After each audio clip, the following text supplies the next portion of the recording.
Hey, folks, welcome to the Dark Horse Podcast Inside Rail. I have the distinct pleasure of sitting today with Carl Benjamin. It is early afternoon for me. It is middle of the evening for him because he's in England.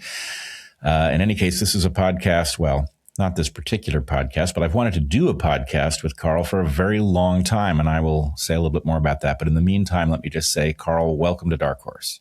Thank you so much. I've been long anticipating doing a podcast with you as well.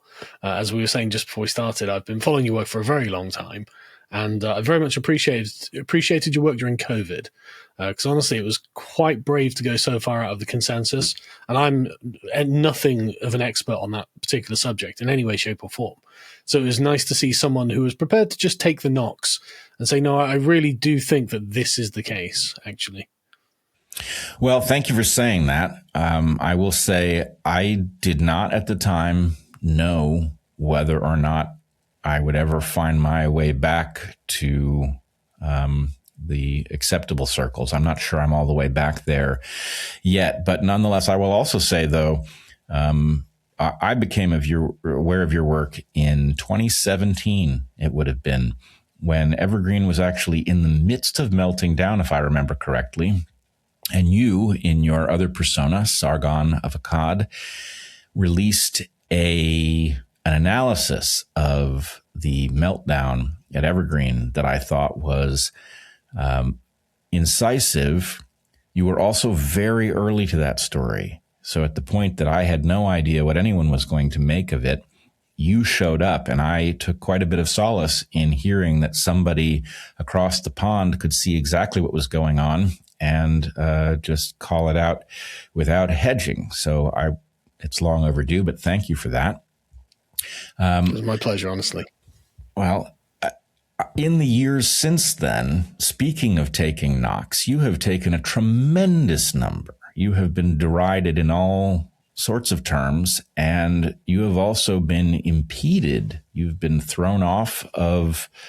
I'm trying to remember the history. It's so long ago now, but were you thrown off of Twitter? I was in 2017, and in 2022, Elon brought me back. So I'm very, very pleased. And I also recall there was some interesting situation. Was it Patreon threw you off for behavior? I was indeed banned from Patreon as well. Yeah. So, but you were thrown off, if I'm remembering the story correctly, for things you said somewhere that had nothing to do with Patreon.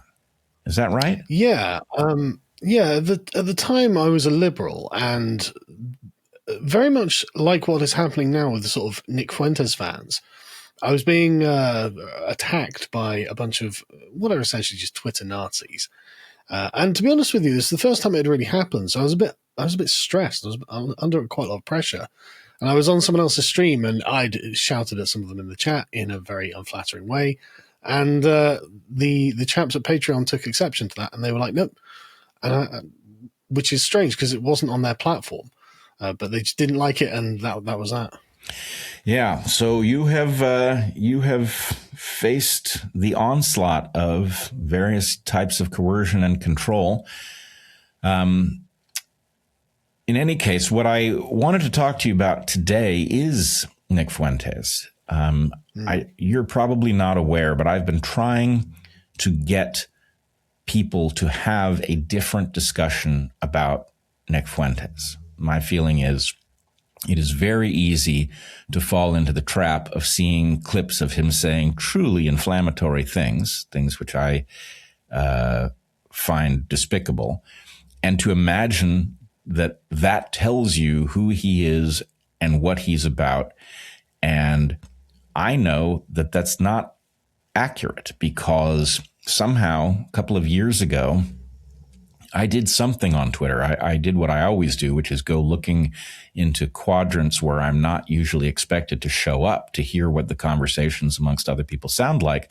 And I somehow triggered something in the algorithm that caused me to be thrown into what I call Nazi Twitter, where you had people openly discussing a complete revision of the collective understanding of Hitler, the Holocaust, World War II, etc. And I was spooked by it.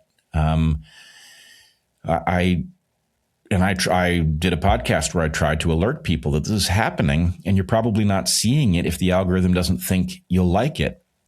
But it's happening, and it's not a tiny number of people, and you need to know it's there.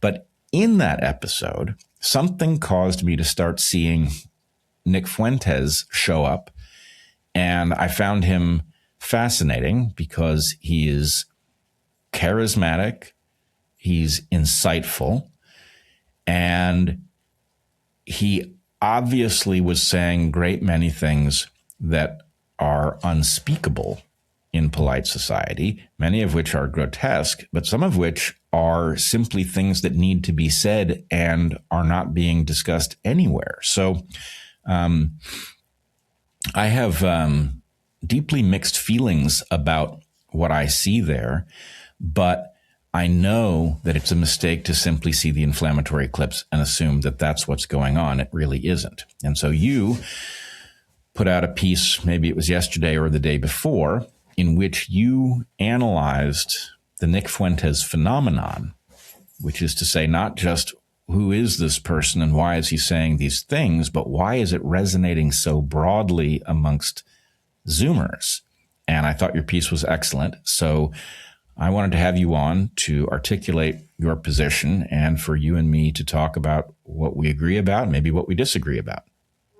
This episode of the Dark Horse Inside Rail is sponsored by Timeline. Timeline makes Mitopure, which contains a powerful postbiotic that is hard to get from your diet alone, urolithin A. Found primarily in pomegranates, urolithin A has been the subject of hundreds of scientific or clinical studies, many of which find that it enhances mitochondrial function and cellular energy and improves muscle strength and endurance. But how does it work? Your mitochondria are the powerhouses of your cells, but like everything living, they can decay or get damaged. The older we get, the more likely we are to have damaged mitochondria, which accumulate in joints and other tissues. This is in part because mitophagy, the process by which damaged mitochondria are removed from cells, becomes less efficient the older we get. The age-related decline in mitophagy not only inhibits the removal of damaged or excess mitochondria, but also impairs the creation of new mitochondria, which results in an overall decline in cell function. Mitopure from Timeline works by triggering mitophagy. A research article published in Cell Reports Medicine in 2022 says, targeting mitophagy to activate the recycling of faulty mitochondria during aging is a strategy to mitigate muscle decline. We present results from a randomized placebo-controlled trial in middle-aged adults where we administer a postbiotic compound, urolithin A, Mitopure, a known mitophagy activator, at 2 doses for 4 months. The data show significant improvements in muscle strength, 12%, with the intake of urolithin A. We observe clinically meaningful improvements with urolithin A on aerobic endurance and physical performance. Furthermore, research published in Nature Medicine in 2016 found that in mice, the beneficial effects of urolithin A on muscle physiology were independent of diet or age. Take 2 soft gels of Mitopure a day for 2 months, and you may see significant improvements in your muscle strength and endurance. Mitopure enhances your cells' ability to clean themselves up and regenerate new, healthy mitochondria. In combination with regular physical activity, Mitopure can help you stay strong and healthy into old age. Timeline is now offering 20% off your first order of Mitopure. Go to timeline.com/darkhorse and use the code DARKHORSE to get 20% off your order. That's timeline.com/darkhorse. So, before we begin, I think it's worth pointing out that I know the area of Twitter you're talking about. Excuse me. I've had a dreadful cough for the past month or so. I know the area of Twitter you're talking about, and I just want to be clear about what my position on all of this is. I personally have got no interest or desire for any kind of Holocaust revisionism, any kind of Holocaust denial. I've absolutely got no sympathy with Nazi Germany or anything like that. As far as I'm concerned, I'm an Englishman. My side with the British during World War II. My ideology is pretty... I mean, I don't really consider myself to hold an ideology. I just tried to make sure that I'm being driven literally in a sensible manner, as in through the sense datum and through reasonable analysis of what I see. So I'm not in any way sympathetic to the ideology they're constructing in that area of Twitter. But like you, I think it's important to understand what is happening and why. And what I've found, I've finished a degree and a master's degree in philosophy. And a lot of people ask me, why did you do philosophy? And honestly, the ability to untangle layers is the real reason. Because you'll notice that people treat Nick Fuentes in the ideological layer. And in the ideological layer, the things he says are so offensive to the standard ideology of almost everyone in the West, on the left or the right, conservative or liberal.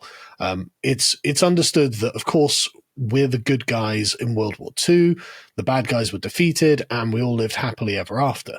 And so when Nick Fuentes says things like Hitler is cool, he is attacking on the ideological layer all of the sacred cows of the post-World War II consensus. He is turning the entire thing on its head and saying, well, this is the problem, is that basically the West doesn't think Hitler is cool. And this is heresy. This is just an outright heresy to this ideological level of belief. But then if you actually think about what you're looking at, well, Nick Fuentes, and I'm just to be clear, I haven't got any personal beef with the man, or I don't personally dislike him even. Like you, I've seen the clips going around, and I agree with your assessment. He's lucid, he's funny, he's sharp-witted, and he's a very clear communicator, very good communicator. So you can see why, to an audience of dispossessed young men, you can see why he would be a very appealing figure. But if you actually look at him, he's not terribly physically impressive. He is not a titanic speaker like Adolf Hitler or anything like this. What he is a young man with a microphone who's prepared to transgress boundaries in order to make a point, in order to make himself heard. And so the ideological layer is the layer everyone engages with him on. But I've noticed that, I mean, I don't know about yourself, I'm a father, and I've got a few other content creator friends who are also fathers. And we couldn't help but watch his interview with Piers Morgan through the lens of parents listening to rebellious children. And the rebellious children were really attacking the established worldview of the parents, because I think what was really underlying it is the message that actually the old worldview of the Piers Morgan types just doesn't work for the world in which these young men live. And I think the most important part of the whole thing was actually when Nick Fuentes says, yes, I am a racist. And I think that a lot of people fail to understand what that really means and why that is something that actually resonates with a lot of people. Now, Piers Morgan, in particular, grew up in an England that was 95+% white English. So everywhere you went, it was just English people all over the place. And you would have to go and look for those small areas of England, in not even cities, just in parts of cities, that had a significant density of non-English people in them. And so when you have that kind of background stability, obviously being a racist seems like a horrible and malicious thing that is irrational, is completely irrational to say, well, hang on a second, why would you be mean to the chap who runs the Chinese restaurant or something like that? He's not doing anything wrong. What would be the reason other than your own personal hatred, which obviously is completely true and makes sense. But I think a lot of the Zoomer men now are living in countries that are actually highly diversified. They don't have, and America was very much the same in this sort of era, like much, much higher percentage white American of European descent. And that it makes a lot more sense when that kind of background assumption obtains. But when it doesn't, and you're thrown into a world where you've got lots of different competing groups that are all expected to occupy the same space, then I think Fuentes is probably more correct than not when he says, well, everyone is racist. Because what he means is all of these different groups are demonstrating an in-group preference towards themselves. And as the young white men, well, they're looking around and saying, well, okay, well, do we have an in-group that we can have a preference for, because everyone else seems to be getting ahead on this understanding. And if we're denied that, that makes us vulnerable in the world that the Piers Morgans of the world have created. And so I think this is a genuine shift that is not going to go away, whether we like it or not. Well, I resonate with a lot of what you said. I want to go back and just put my own perspective on the table here in a couple places. I do have a beef with Nick Fuentes. What that beef is depends a little bit on what is motivating him, which I don't think I fully understand yet. My beef with him is that many of the things that he says are, even if he himself is being ironic or transgressing for its own purpose, the tropes that he is playing with are so dangerous that I think he has a responsibility to stay away from them. And even if I embrace his instinct to transgress, there are certain places that you mustn't go because of fundamental defects of humanity and what may obtain if he legitimizes those perspectives, even if it's not his intent. So my beef with him is that he has a responsibility. On the other hand, he's 27 years old. And I remember being that age.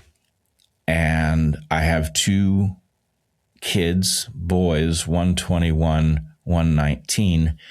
And I recognize in them the tendency to transgress. And so what I'm hoping is that he is being ironic and that he actually can be brought to an understanding of the dangers of some of the territories in which he is playing. But I don't know. That remains to be seen. As for the issue of racism, I suspect you and I will land in about the same place. I still am a liberal. I absolutely believe in a formally colorblind West. I don't think we should be policing what people say and think. We should be persuading, correcting them when they say things that are wrong. But the maddening situation that Gen Z finds itself in, especially Gen Z straight white males, is that they have had their hands tied behind their backs, right? You people have a position of privilege and you must be constrained. And everybody else has been freed to engage in all kinds of things, including rampant racism of exactly the sort that boiled over at Evergreen. And so we have a double standard. The double standard is we are going to enable your racism if you come from some group that we consider downtrodden, and we are going to prosecute every offense, no matter how minor, or even if it's just imagined, if you happen to come from a group that is privileged. And so Gen Z, straight white males, are facing demonization for their privilege as they are experiencing no privilege at all. In fact, the opposite, right? They have been constrained. Others have been liberated, and they're being told that their situation is so good that their disadvantage is necessary to level a playing field that's already slanted against them. Is that fair from your perspective? Yeah, no, I think that's perfectly fair. And I think a large part of the position of the Zoomers at this point is, I think a lot of them feel betrayed, frankly, by the promises liberals have made and then the actions and world that they've brought about. There was no colorblind meritocracy for them. For them, there was a very color conscious and, how to put it, hierarchical world in which they were born. And they were specifically and deliberately put at the bottom of it through no fault of their own. And I'm in many ways I consider myself to be a post-liberal at this point because I've done too much philosophical work on liberalism to be able to adhere to it. But I think I'm most interested in fairness now. I think I'm most interested in, rather than any kind of abstract set of ideologies is what people feel to be fair. And I think that we can all agree that the young men of today are not being treated fairly. They are the product of the sort of feminist civilization that we were calling attention to back in the 2000s. Well, we're now more than a decade on from that civilization and its works. And, well, what do we have? We have a very large cohort of very radical young men who have decided that this civilization is there to destroy them or to harm them or to treat them as a servant class. And they'd rather tear it down. And so the question is, well, what do we do from this point onwards? Because in many ways, they have a really legitimate point, which is against people of our age and older. And that's, why did you let them do this to us? You, the older generations, have a responsibility in a kind of Burkean sense on the great chain of being to make sure that the world that you're bringing into existence for younger people to grow up in is a good and fair one. And we didn't. And I don't think, I mean, that's our fault, obviously, but it wasn't. It's only in hindsight this becomes exceedingly obvious, because at the time, I think everyone was very blindsided by the highly sophisticated ideological weapons of social justice. And people didn't really know how to actually combat it. It's taken us a long time to play catch up. But that doesn't change the failure on our part, and it doesn't salve any of the wounds that the Zoomers currently carry. And so it really, I think, is actually forcing the question of what is it that they are owed by society, actually? What are the young men of the West actually owed in comparison to all of the minority groups that have been privileged above them? And the answers can get quite reactionary, actually, whether you like them or not. There is a kind of logical implication in a lot of it that suggests actually these men should have been incorporated into the power structures, into the hierarchies, not just for themselves either, but actually for everyone else. Jordan Peterson makes this point quite regularly, or used to before he fell ill, obviously, that the kind of men that women want to marry are not men who earn less than they do. And so, great point. Well, why do women make up the majority of people in universities? Why are women being fast-tracked into the upper echelons of businesses then? This is, it might be immediately gratifying, but in the long run, when polled, even women will say, well, I'd rather it if the man earned more money than me, and so I could, eventually have children and take care of them while he provides. And I don't want to say, right, okay, so we need some sort of a hard right-wing world or anything, but there is a kind of natural order here that the feminist paradigm attacked, that the Zoomers are really just making actually quite a reasonable request is, could we just live naturally, please? Now, I think they're not articulating this very well, but I think in their defense, people probably wouldn't have listened if it wasn't for some reactionary and very transgressive figurehead grabbing the attention. If they were asking very politely, and they may well have been asking very politely for a long time, nobody listened. Well, I'm going to correct one thing that you said. Go ahead. You said we. Well, fair. Right? And the fact is, I believe that you can kind of divide. You've got the transgressive for its own sake stuff. Let's put that aside. And then you've got the critique of the way Western civilization is being run, which I think is incisive. But it comes in two parts. There's the what have you done to us, in which there are many devastating points to be made that are now being made because somebody has decided to just pay the price of saying them and let the chips fall where they may. And then there's the question of what to be done about it, where I don't find them incisive. And in fact, in your piece, you call this out specifically. But with respect to the question of we, I feel no responsibility whatsoever for what has happened to these people because I fought it, as did you.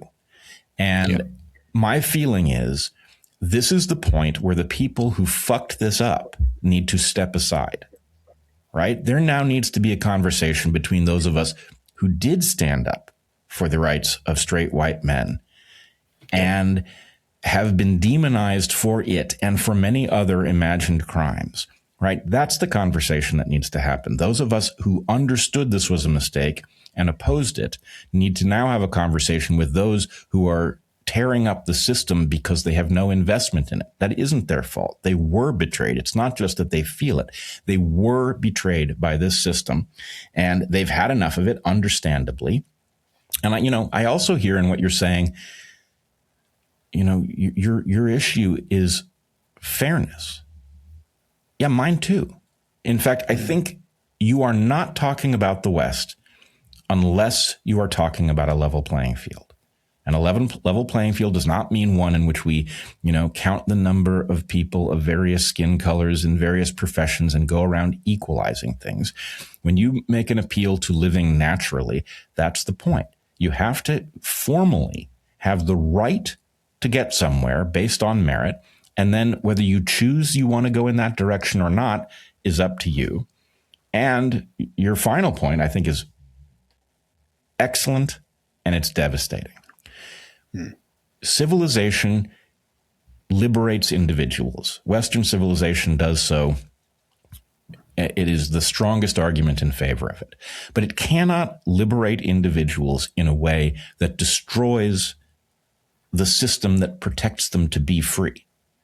And to the extent that we have run a radical experiment by taking all of the logic out of the male-female dynamic, what we've done is we've created a self-defeating civilization.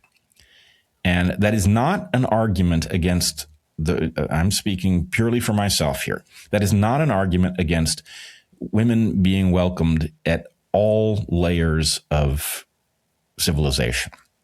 However, I want to make a point that I first arrived at in the realm of science.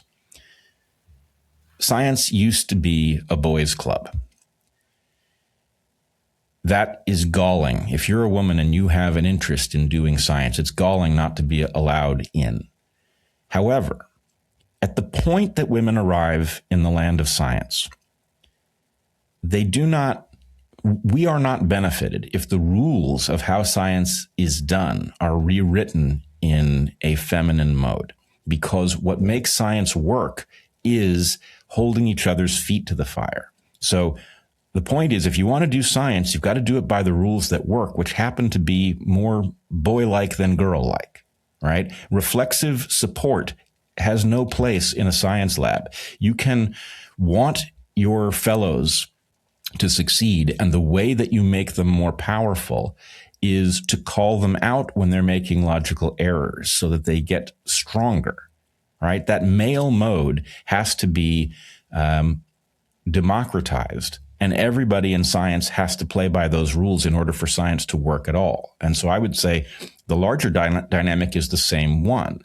We can't feminize civilization, because a feminized civilization is not going to survive. Civilization has to function.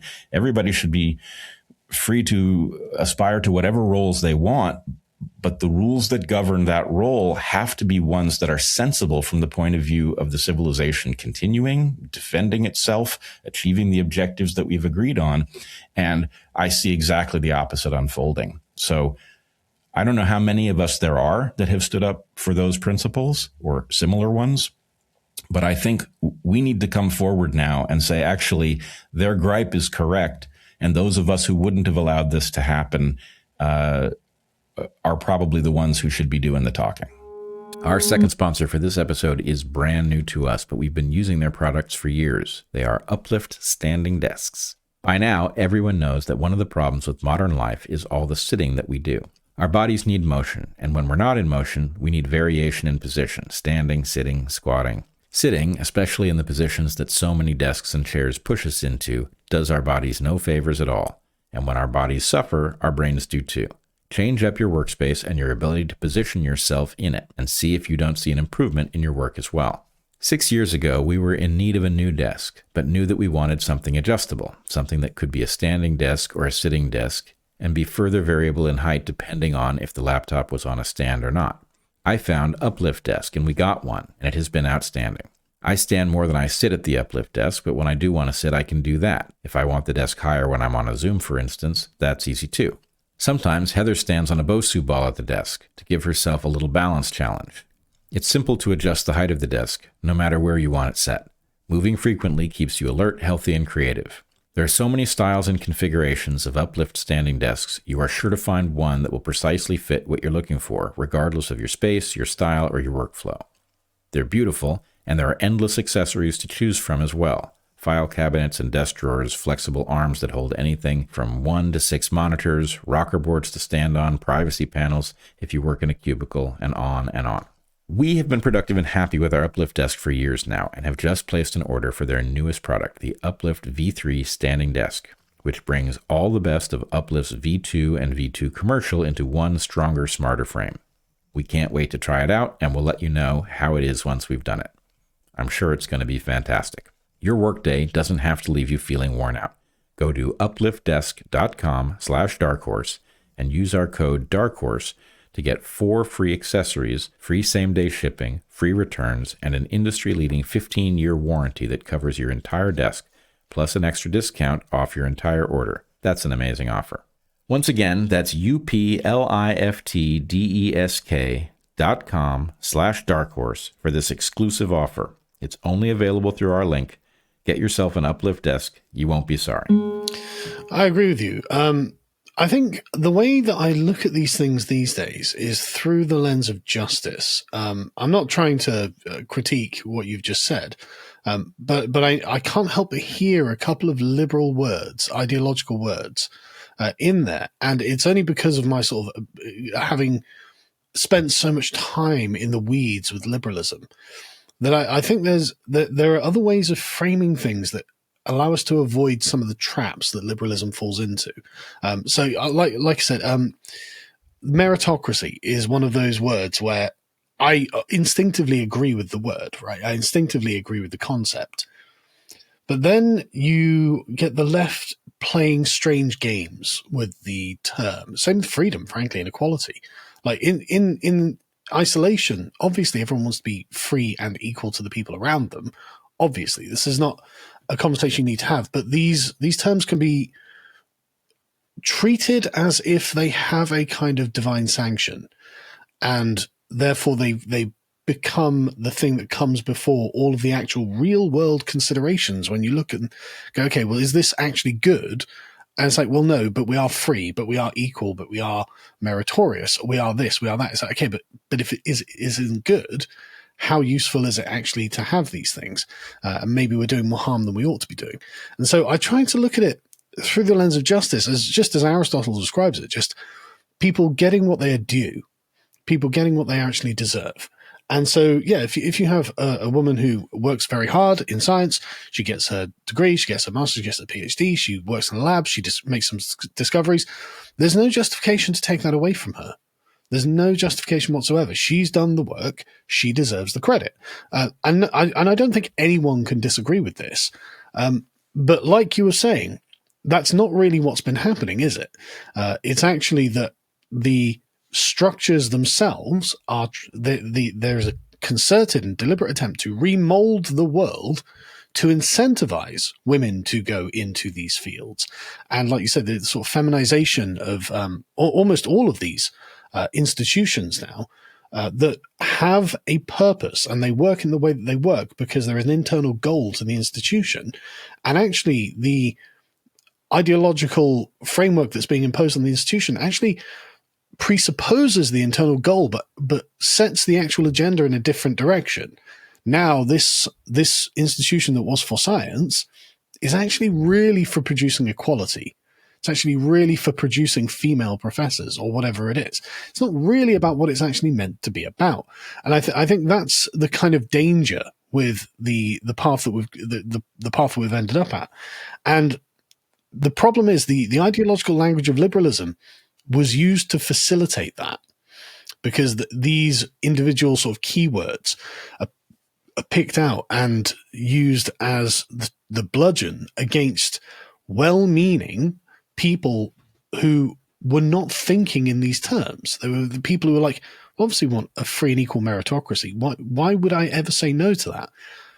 But actually, there's a lot in there that's more destructive than you would think. And we're living in the ruins of that now. And there are also there are other ways to look at this. As in, we have a habit of essentially reducing a person's life to the now. And we reduce this life to the now and say, okay, what's happening in this moment? Which is useful when you're making a day-to-day decision. But for most people, actually, it's more useful for them to have a long-term plan. And our entire civilization is geared against this. Do not plan for the future. Do not save money. Do not worry about the student debt you may have incurred. Do not worry about any of these things. Worry about where you are now. And that's actually very short-sighted. And one of the things that I think we are seeing as a recurring pattern now is millennial women who are growing older and they're being told by their bodies, by the way, you should have a baby. And lots of them are feeling, oh yeah, no, you're right, I should have a baby. Why can't I find a man? The time is running out. I can't find a man. I'm not prepared to marry down. I'm not prepared to settle. I'm not prepared to give up my job, my career, which is a very impressive job and career because I was the beneficiary of the way that the world was restructured. What do I do? And I think that in the next 10 to 15 years, we're going to see a kind of trend of very unhappy millennial women who are very bitter about the fact that they didn't get everything they thought they were going to get. And I mean, you'll probably see TikToks of them saying, why am I doing this? Why am I a scientist? Why am I a CEO? Why am I here? And this loss of purpose and meaning will be kind of devastating. I think it's genuinely going to be quite devastating to a lot of people. And so I think because we have essentially disconnected people from what I guess could be called the narrative of a human life into these categories of I am a scientist, I am a mother, I am a race car driver, whatever. Like you're taking these things out of the natural flow and ebb of what a human life is. Begins and it grows, and then eventually it comes to a conclusion. It's a story. Everything really about a human life is a story. And I think a lot of people are going to get the endings that they don't want. Oh, I think you're exactly right about this. And this is a huge and very difficult topic to navigate. But I would say overwhelmingly, and this didn't start with the millennials, but overwhelmingly the story of civilization and this kind of broken sort of liberalism that has taken over has lured multiple generations now into massive self-harm. Right? Things have been championed that when you actually do them result in the life that you might have led being degraded. And this is creating a lot of bitterness. Now, this is a difficult one for me. I don't like saying this at all, but nonetheless, it's ever clearer to me. I see signs of life amongst young men. I see them beginning to recognize what they lost and trying to find their way back. I'm not sure back is where they want to go, but trying to find their way back because it was better. And I do not see this amongst young women. I see a lot of doubling down on these notions that turn out to have been devastating.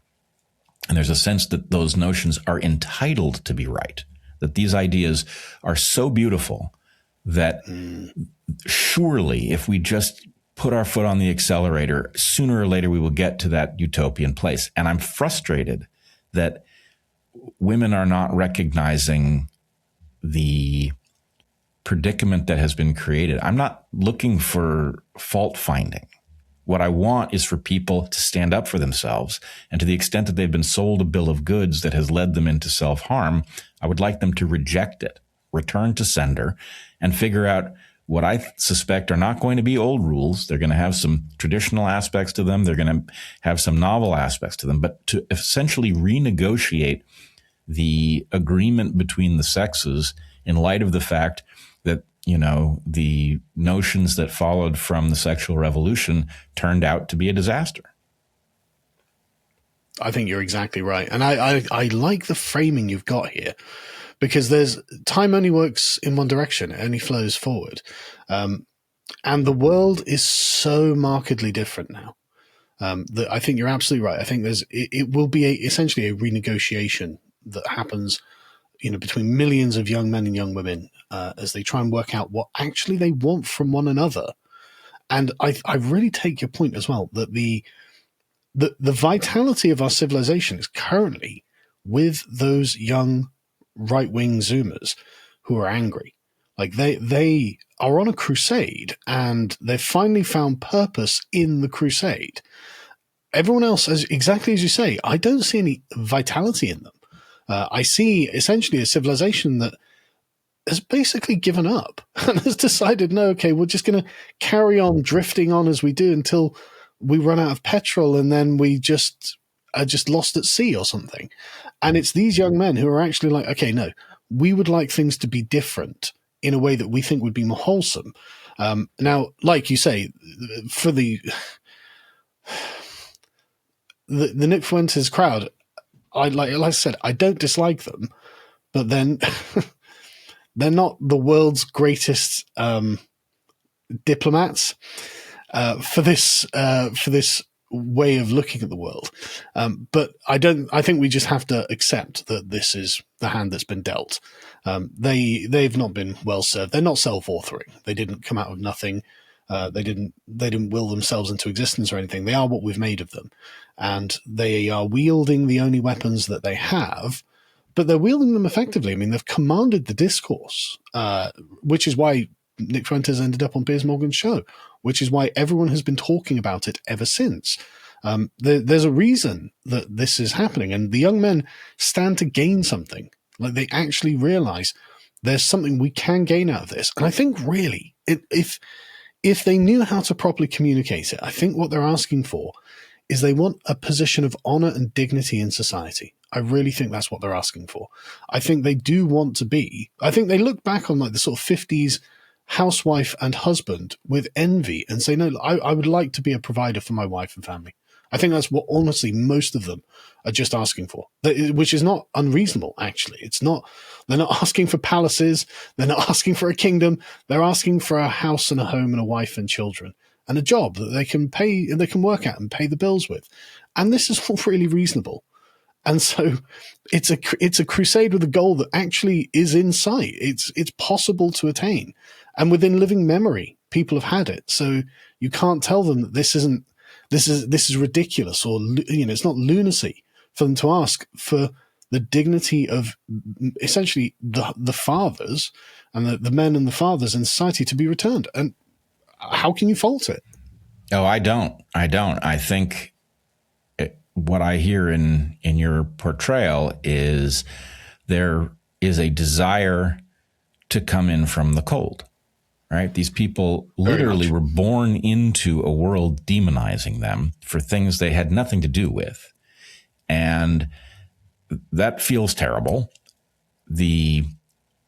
It's also a strategic mistake on behalf of those who usurped this power, in the sense that they've given the Zoomers ever less to lose, right? Yes. What they've got is a crappy deal. And so civilization, the older generations, are more or less naively depending on them to remain well-behaved, getting scraps from the table. And here's a novel thought, though. I'm sure they're not thinking of it this way. I don't think this is conscious, but I wonder if the stuff that rightly spooks people like you and me, the rhetoric about, lionizing genocidal dictators, for example, is really part and parcel of a negotiation. If they are actually wielding a credible threat to return the world to absolute madness, if they are not given a reasonable deal. And, I don't like the style of it one bit, because those tropes are so dangerous, and the things that they threaten to call forth are so deeply ingrained in humans. However, I don't disagree that they have a right to threaten to walk out on a civilization that has betrayed them in this way. I think that's, if I were in their shoes, I would feel that too. Yeah, I think you're exactly right on that. And what's interesting is the negotiation that they're having with us over this, right? Because all their lives they've been told, as straight white men, that they are not allowed to be proud of being straight white men, nor are they allowed to have a kind of collective sense of being straight white men. There's nothing noble about being a straight white man, especially a young one. Now, in all of the periods of history, this is just the opposite of how things are, actually. You go back as far back in history as you like, and the young straight white men are the heroes of every story. Every single story. And they are the ones who take the burden of the dangers on their own shoulders. They go through hell. Many of them die. But at the end, they get the reward of whatever they're being promised. And they earn it. And we are saying to them, there is no way for you to fulfill this telos. There's nothing there for you. What you will be is a low testosterone beta male, and maybe one day a woman will take pity on you and marry you, maybe probably won't have children with you, and you'll be generally poorly thought of by everyone around you. And okay, that's not a very appealing offer. And then if in the next breath they say, right, but don't you like Adolf Hitler? Because Adolf Hitler wanted exactly what you wanted, and he looked, and he was powerful. He was rhetorically impressive. Say whatever you like, but the Nazis knew what they were doing when they hired Hugo Boss to do their uniforms. Right? They understood the importance of aesthetics. They understood the importance of presence. They understood the importance of looking the part. And so, honestly, like you've essentially created a kind of perfect villain for these Zuma men saying, no, listen, right? If you don't allow us in the traditional English-speaking mold to be heroic, because we've got plenty of English-speaking heroes who embody masculine glory. We've got just a huge, long history of it. And they'll say, fine, we'll take the villain who embodies masculine glory, and we will be unapologetic about that. And that, I think, when Nick Fuentes says Hitler was cool, well, yeah, that's how he became the leader of Germany. He was cool. He was bold. He was a war hero. He dressed snappily. All of the soldiers marching by, goose-stepping. I'm not for it, but I can see why it was impressive to people, right? And it's the same with any kind of mass organization like that, where you've got a camaraderie and you've got a confidence that is being denied in our own civilization. And then you say, look, you see these really macho, really confident, really stylish looking guys? They're the bad guys. You're not allowed to like them because we don't like them. It's like, well, they hate you for holding them down. Of course, you've just put a target on, if you want to fight us, well, you guys, you like that guy over there. And that means that we react in all kinds of ways. Because, at the moment, like Chuck Schumer was denouncing him in the Senate or something, wasn't he? Mm-hmm. And you've got Piers Morgan and everyone's saying, it's like, Nick Fuentes is a 27-year-old. Can he even grow a beard? Like, does he even need to shave his face? Like, he has a microphone and a podcast and a bunch of other young men who aren't really much of a physical threat to anything. Like, I don't genuinely think they're going to overthrow society or like lead a coup on the government or anything. Like, I've never seen one that looks impressive to me as a man, as a father, as an adult. And yet they're being treated on the ideological level as a mortal peril to the current regime. And it's like, okay, well, if that were my son, I'd be like, just go to your room. I'd just tell him off. I'd just go to your room. I'm sick of this now. But they can't, they feel they can't do that. And so they've put themselves essentially in a bind where they've given him the way of attacking them, and they've legitimized the power in doing so. They've said, no, we will essentially imbue you with power by reacting to this thing. So of course they're just, and for them, this is hilarious as well. You can see how much fun they're having with it. And to be honest with you, it's kind of funny. I hate to say it. And I agree with you completely about the reality of what happened in World War II. Horrific. Absolutely. On every side, frankly, wherever you go. I mean, I remember in school despising history. And it was only as an adult that I genuinely nurtured a love of history, because in school it was World War I and World War II that was excessively focused on, and it was dreary. It was horrific. It was just dead people, terrible poems, mass graves, and industrial killing. And it was like, oh my God, that is awful.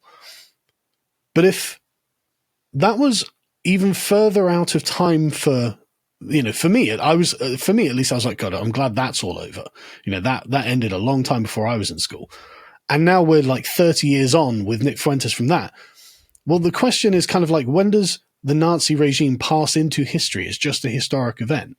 And I guess we're finding out now it's about 85 years or so, right? That seems to be, the living memory essentially is kind of worn off at this point. And so to the Zoomers now, this is just something, it might have happened 1,000 years ago, as far as they're concerned.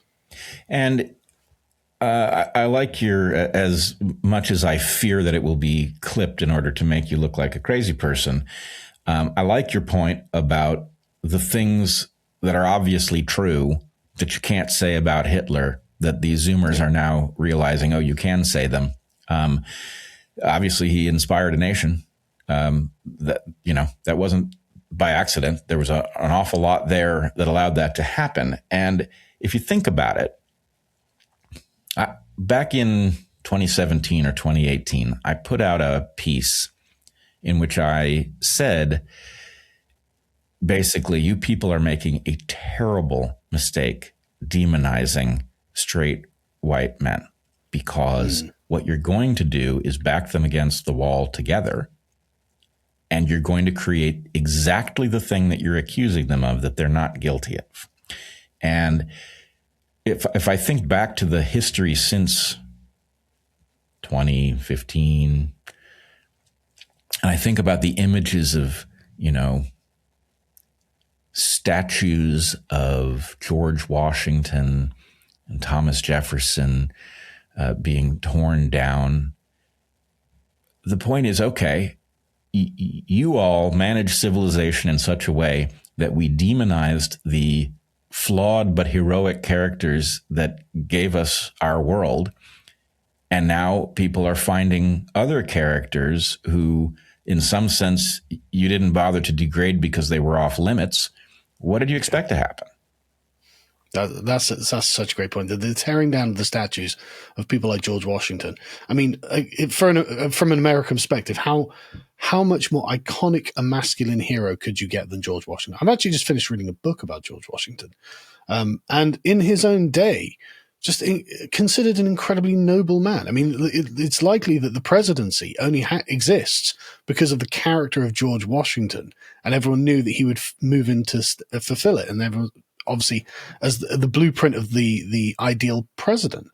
And so if you deny young men that man as a hero, well, you can't tear down statues of a man you never put statues up to. Right. You can't do that. There's nothing to despoil with Adolf Hitler. He is the secular Satan. And if they have decided that your regime, your entire order, is itself evil, well, then it's easy to invert into thinking, well, maybe that guy was good, actually.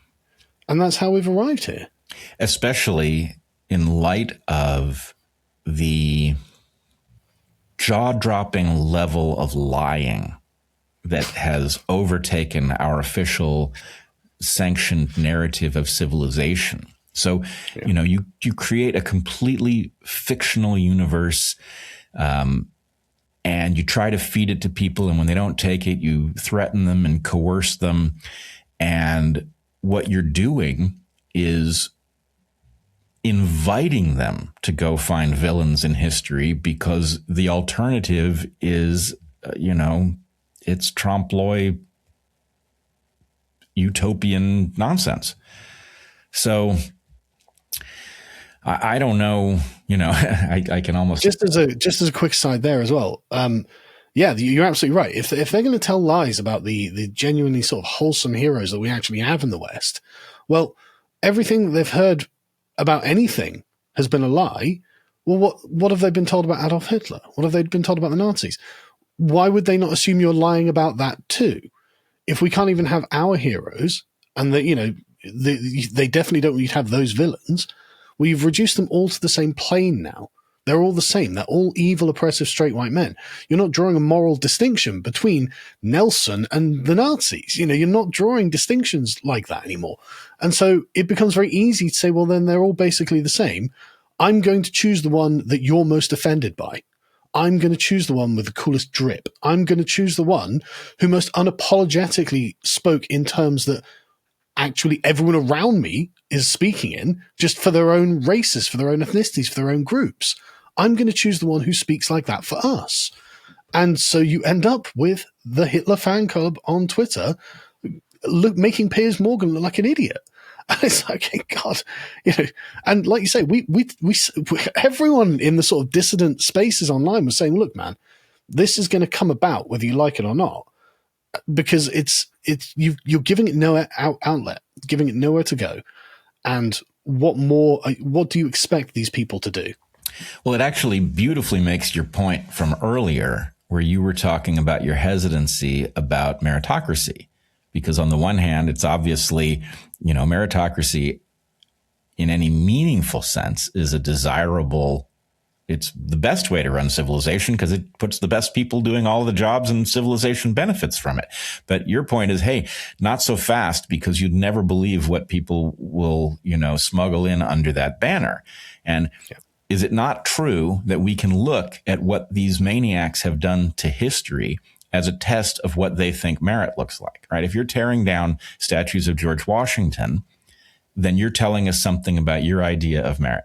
I'm not saying George Washington wasn't flawed, but I agree with your analysis 100%. This was a noble, insightful, admirable, attractive guy who, frankly, obviously this was a slaveholder. On the other hand, this was somebody who understood slavery was wrong. This is somebody who I was shocked to discover. I didn't know that there were any Jews in the colonies. This is somebody who defended them, right? This is a person with a human with excellent character, and we're tearing down statues claiming that he was, somehow undignified, beneath contempt, whatever it is that we're pretending. You're telling us that when you say merit, you mean something totally different. And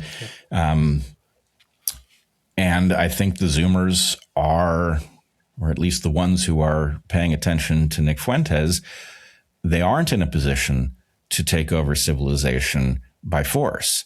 But because of the way Western civilization works, they are in a position to upend it. Right? We're talking about a generation that can vote the political order out of existence and replace it with something else. And you can hear the tropes they're playing with. That's a pretty frightening thing to imagine. So at some level, I think this is nature's wake-up call. Right? If you don't like the rhetoric of Nick Fuentes, then you better figure out why it is that it's resonating, because that's coming for you whether you like it or not.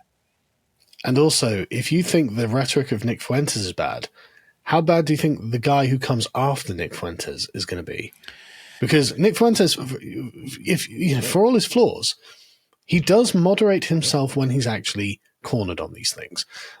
It's very easy to say, well, yeah, and I actually believe quite a lot when he says, well, when I'm on my live stream and I'm riffing to my audience and I'm doing this for a couple of hours and it's just me talking, I'll say things that are bombastic and over exaggerated that I don't really mean because it's funny and it's transgressive and it entertains the audience. I am a political entertainer. I actually do think there's quite lots of that, because whenever he has a proper sit down serious conversation with people, he usually does actually moderate himself a lot more. And I think that if you were to, in the abstract, ask him, just write down the things you truly believe, I suspect that's a lot closer to what he actually would truly write down there. It's just in the relational perspective of I'm being attacked by Piers Morgan, or I have a bunch of radical feminists who are going at me. I'm gonna channel the spirit of Hitler just to fight back against the kind of psychic war I'm in. I don't think he's an unmitigated evil, right? I think that he's radical, but I think that he's not just an evil Nazi, right?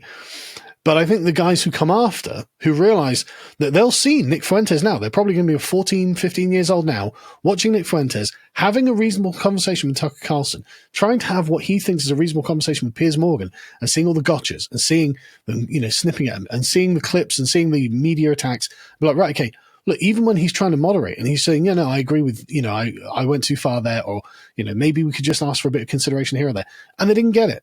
They got demonized as the worst things in the world, and the collective zeitgeist of the mainstream sort of system was just stamp these down as far as we can. We will stamp these down as much as we can.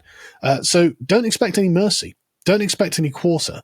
When they've finally taken Nick Fuentes off the internet and the next guy comes up and he's even more radical, and he's like, no, guys, this isn't even a joke anymore, right? This isn't me memeing. We're on now, right? This is on now. We're gonna, I don't know what they're gonna do. God only knows.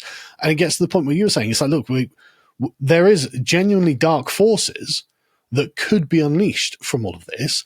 And so to save ourselves from unleashing it, what would be very sensible is if men of our age were actually to make the more civilized demand on behalf of these young men and say, actually, they deserve a place of honor in our civilization. Yeah. Right? That's what they're asking for. And that's what avoids all of this. All of this goes away if we just recognize that young men do deserve a place of honor in our civilization. And I don't know, I'm not saying I have a prescription for that. I'm not saying that other people who aren't straight white men can't have anything or anything like that. I'm not saying any of those things. I'm just saying there should be something that they can call their own if there are things that everyone else gets to call their own. Yes, and exactly. Without that recognition, resentment will continue to build. The level playing field requires it, right? If you actually believe in a level playing field, then you have to understand if you're going to enable everybody else's racism, then you got to put up with it in these people too. I don't care that you don't like their color, right? If racism is off the table, it's off the table for everybody. If it's on the table, then so be it. But you can't tie their hands behind their backs. They didn't do this. This is not their responsibility. Now, the question is, people like you and me have a metaphorical gun to our heads. If we do what you just said, which frankly I think is the only rational thing, if you are interested in preserving Western civilization and you don't want this to be, well, let's see what the guy after Nick Fuentes sounds like, then the right thing to do is to recognize the legitimacy of the grievance that these people have, to recognize that it can be harnessed for good or evil, and that the right thing to do is to recognize the legitimacy of their claim and to figure out how to produce a world that does welcome them. If you don't do that, then they're in charge of what happens next. And when we say something along those lines, you and I will become demons in the eyes of the mainstream. And that is possible, but like we said at the beginning, I honestly feel like I have an obligation to tell what I think is the truth. I've got 2 sons as well. I've got 2 daughters too, and for all of their good, it strikes me that living in a world that is artificially unbalanced is not good, especially one that seems to be sitting on a time bomb. Not only am I worried for the actual, the futures of my actual children, but there's a part of me that thinks, well, I'm quite successful. Maybe I can insulate them from the excesses of the world or something like that. My kids will be fine. Okay, maybe if my kids are fine, that's fine. But what about everyone else's children? Most people aren't in the same position as I am, and we're not solving any of the problems. And so I honestly feel compelled to say, well, as unpopular as it might make me, I think if we have to look at the world that we're in as a kind of joined up whole, right? We've got this habit of trying to atomize everything and try and compartmentalize things and break them down and say, right, okay, well, we've sorted this part out. We can just ignore this part because that part is racist or whatever. And it's like, okay, you can say that, but like the whole thing is a real connected whole. Everything is connected to everything else in every conceivable manner. And there's no escaping it. We all live in it together. And actually, it would be better if we actually give each other regard. And like you saw this from social justice activism. We want to feel seen. We want representation. So yeah, because recognition is really the kind of core that drives all political action, right? It's like someone saying, well, no, I deserve something because of whatever reason, because I am that I am. And it's like, okay, well, that's fine. And I'm happy to actually concede on some of those points, right, that are being made from the left or that have been made from whatever group. Yeah, I agree that you should be entitled to something that is yours. But the question is, how much is yours? And the question is, at whose expense? And how much do they have to give to you at their expense? And what do you give in return? Because actually, every relationship is reciprocal. So what are you going to do? What are you going to give? And suddenly, I think when you point out that the relationship has to be reciprocal, a lot of demands just stop, actually. A lot of people stop making demands. They realize, oh, well, I don't make a sacrifice, actually. The way that things were naturally, I was quite happy with, actually. I don't want to make a specific sacrifice. I thought I was getting something for free. And when you take the freebie off the table, you realize that people are not quite as hardline as they seemed. Does that make sense? Oh, 100%. A lot of this has to do with the racket that has taken over civilization. And basically, lots of people are being drained of well-being that is flowing to somebody else, and they are kept in line with propaganda and threats. And that process, if you don't have self-respect, maybe you just put up with it because you can't see an alternative, but it's galling, and it eventually, you can stave off the disaster by ratcheting up the threats, but it's a worse disaster that's coming when you do that. And, to your point about insulating your own kids, I just don't see how you can. I'm looking at the world that my kids are maturing into, and frankly, Heather and I are both concerned about how you find a mate who is up to the challenge in this day and age. That's a big stumbling block that is the result of lots of stupid dynamics that have been sold as if they were sophisticated.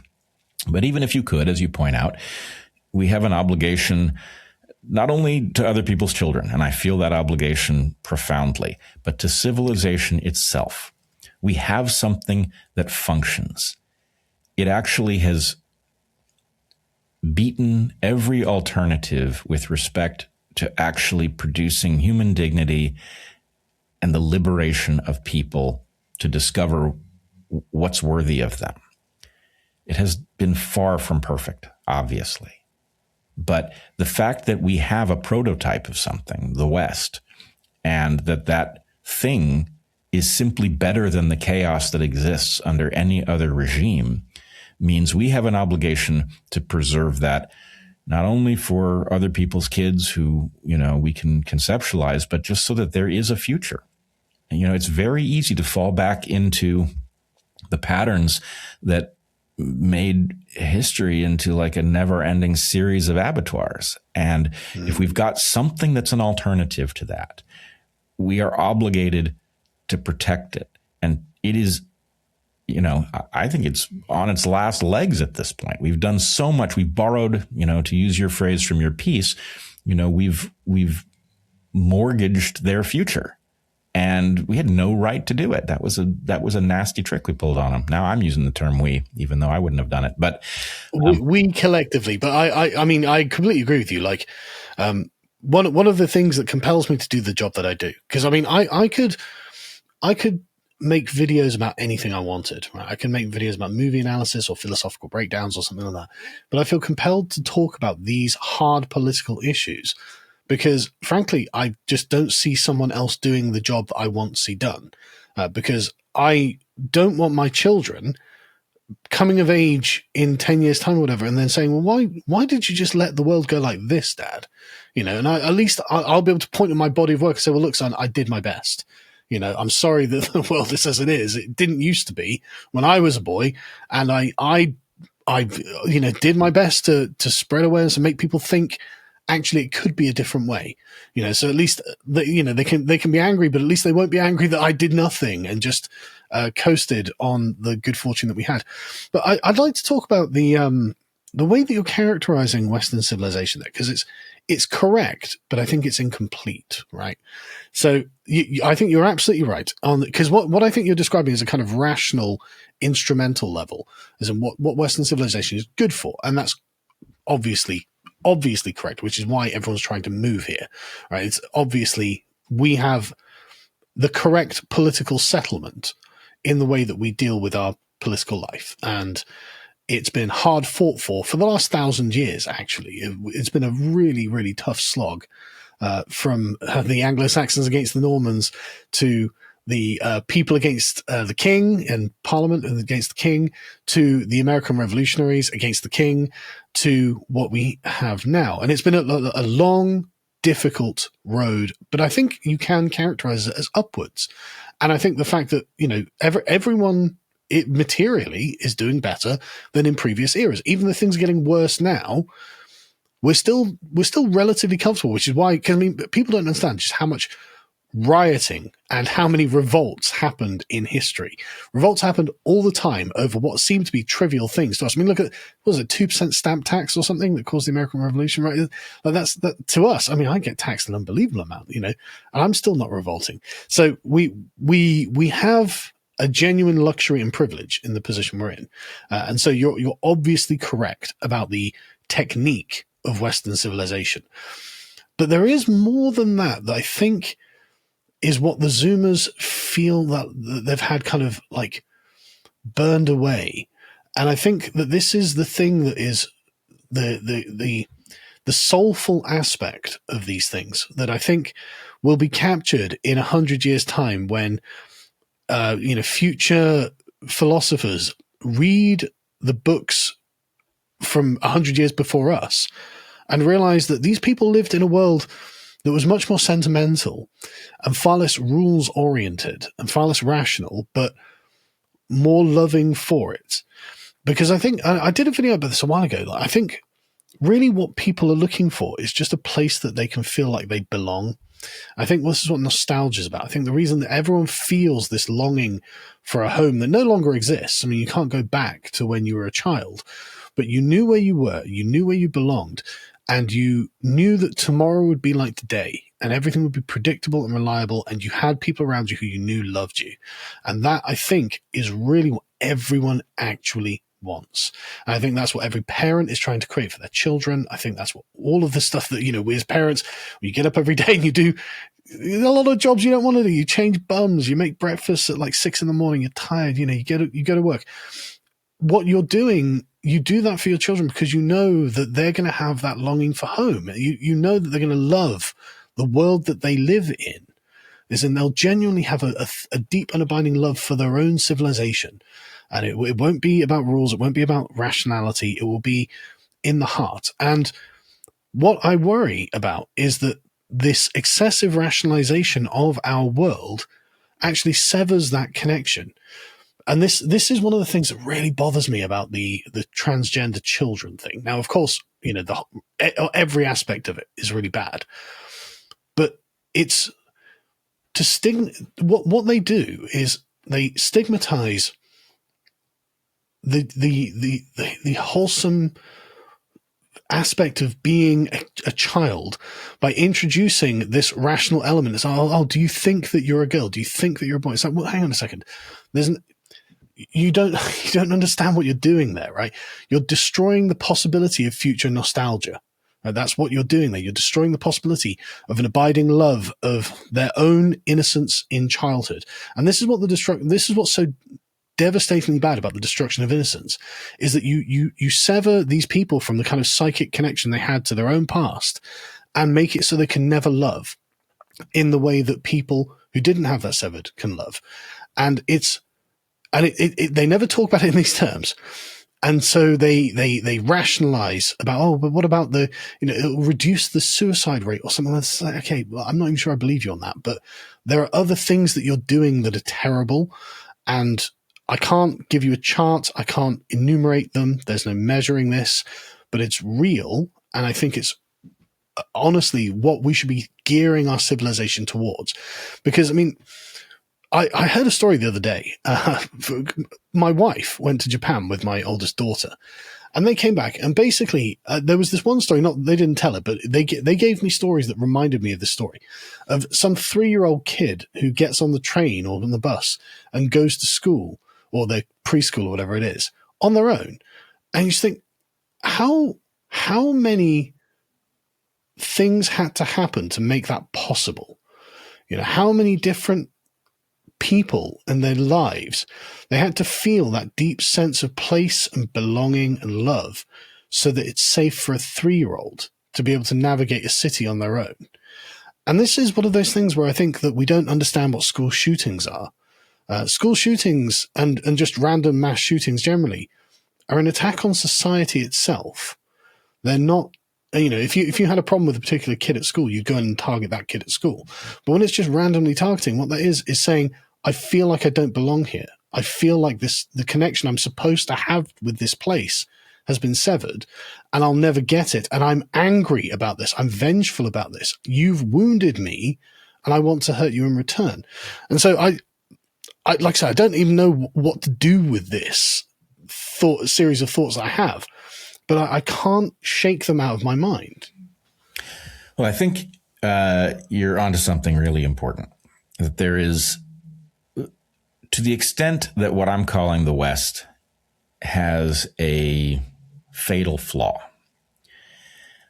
it is that I believe the West rightly seeks to liberate the individual, but that it doesn't necessarily know philosophically why it's doing that and what the risks of it are.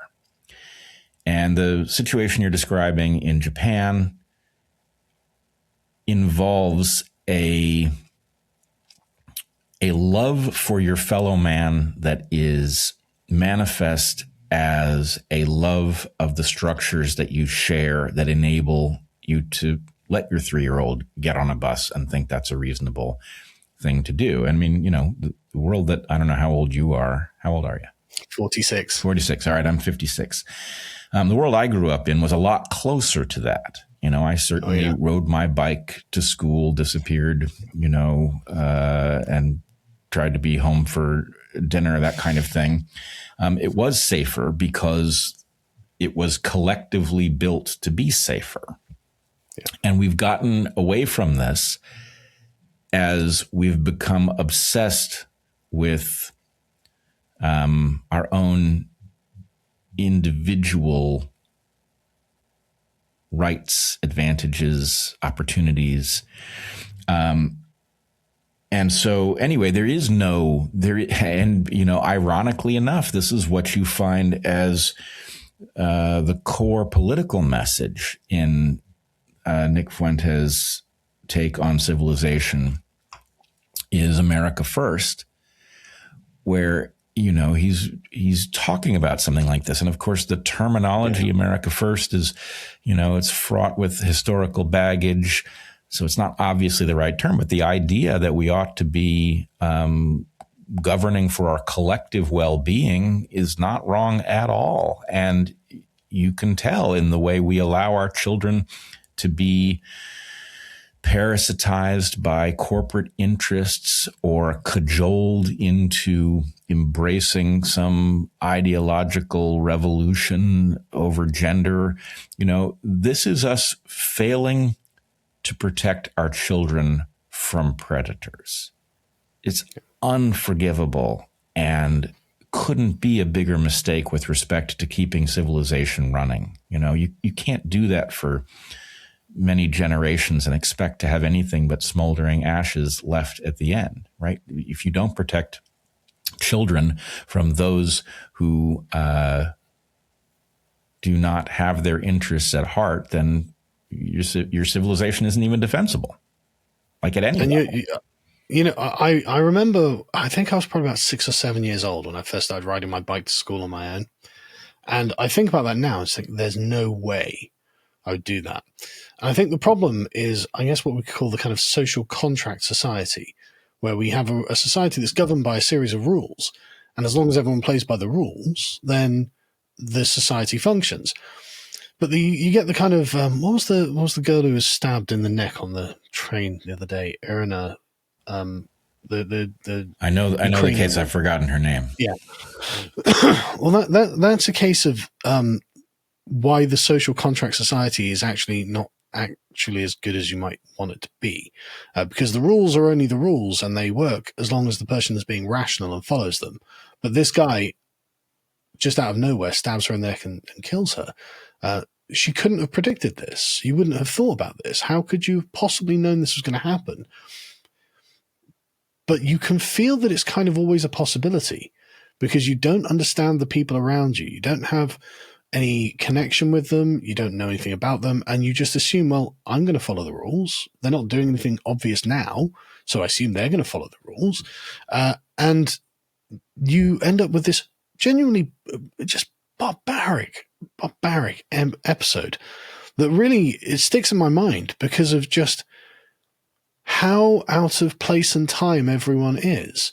Because I live in a village outside of a large town, but even the large town that I lived in the southwest of England, I'd walk through this town and I would, before we had mass immigration, I would walk through this town and I would bump into friends, co-workers, family members, and they just, they shout me and say, "Oh, Carl, how you doing, man? What are you doing on Friday? Should we go out for a beer?" "Yeah, I'd love to, mate."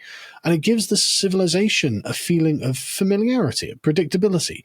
You know the people around you. Even if you don't know those people, someone you know will know that person. And so the web of connections that binds us all together lays heavily on the land, and it makes the place feel familiar and secure. Well, if you bring in millions of people who are from elsewhere, then essentially what you do is you attack that web of that psychic web that lays across the land. You break it up. And so now you need the rules. Oh, okay, well, we're going to have a series of rules to at least allow this to function on a day-to-day basis, let alone when one of them is like, "I'm going to go mad." I mean, there was some guy from Africa who, at the local bus stop in the middle of Swindon, tried to kidnap a 17-year-old girl. And it's just like, that has never happened. I've lived in Swindon for 27 years, 28 years. My family is from here. I've never heard of anything like that happening. And yet here we are with a stranger who has been planted in our civilization that we don't think in the way that needs to be thought about to protect ourselves from this. And obviously that girl on the train didn't either. And so it's like, okay, well, we're doing some serious damage to something that you think is intangible, but is, I think, what actually makes a place worth living in. Like this kind of nostalgic love of the place. And when all the people hold this, the place becomes the kind of place where a kid can ride their bike to school at 6 years old, and everyone knows it'll always be fine. Everyone around would help if there was a problem. Everyone around would. And it's just the fact that we're stealing this from our children is a really horrific thing. And I don't know what we can do to get it back. Well, at the very least, we can recognize what did it. And, I would say there are two major contributors. One, I would call it, and I'm definitely speaking from an American perspective here, but I would say there is a stinginess on the right, at least in the US, where there's a story about, the titans of industry. And the answer is, well, they are the job creators. And they are. But that's not all they are, right? They're also the rent seekers. And so, it may be that the story is complicated in each case. But the idea that somebody is sucking up so much of the well-being that it leaves people in greater austerity than they should have. That's one thing. The other thing that's contributing to it is the mind-numbing insanity of the utopian left, right? And so I don't think you're exactly right that everybody has to play by the rules for this to work, because there will never be a large civilization in which everybody plays by the rules. But the people who don't play by the rules have to quickly get found, and they have to get punished. And if they are not reformable, they have to be left locked up. And so, you know, somebody can always have a screw loose and pull out a knife, and there's no way to stop that. But that person doesn't tend to have started there. And to the extent that that person finds themselves on the street because some, you know, insane district attorney decided that they were incapable of committing a crime because they grew up in circumstances that would, of course, produce that effect, right? It's not that I don't understand that circumstances produce effects, but to have a civilization, people who break the rules, especially violently, have to come out way behind for it. That will reduce the problem a lot. And for the ones that are just simply unfixable, that's it. And, you know, I remember the madness of defund the police, right? Defund the police is you telling us you would like to uninvent civilization. Because as soon as you take the police out of the equation so that somebody who is violent against others is going to get away with it, you are deciding on all of our future. So we didn't get here from nothing. We got here from some cruelty on one side and some, at best, insane delusion on the other. And the first thing to do is to recognize both of these things and correct them. I am all for people living very well when they create wealth for civilization. I think that's the right thing. We should reward them. They should live better than people who don't create any wealth. However, rent seeking degrades what the wealth creation creates. And we have to get serious about that problem. We're not going to fix it perfectly, but we can do vastly better than we're doing. We cannot allow people to be parasitized by their economic betters because they have no means of resistance. That's not acceptable. And we can't allow people to deploy their crazy utopian notions at scale and then not even take the data on how it worked out, because I think we now have a pretty good guess at how it works out. You know, in your country, you're watching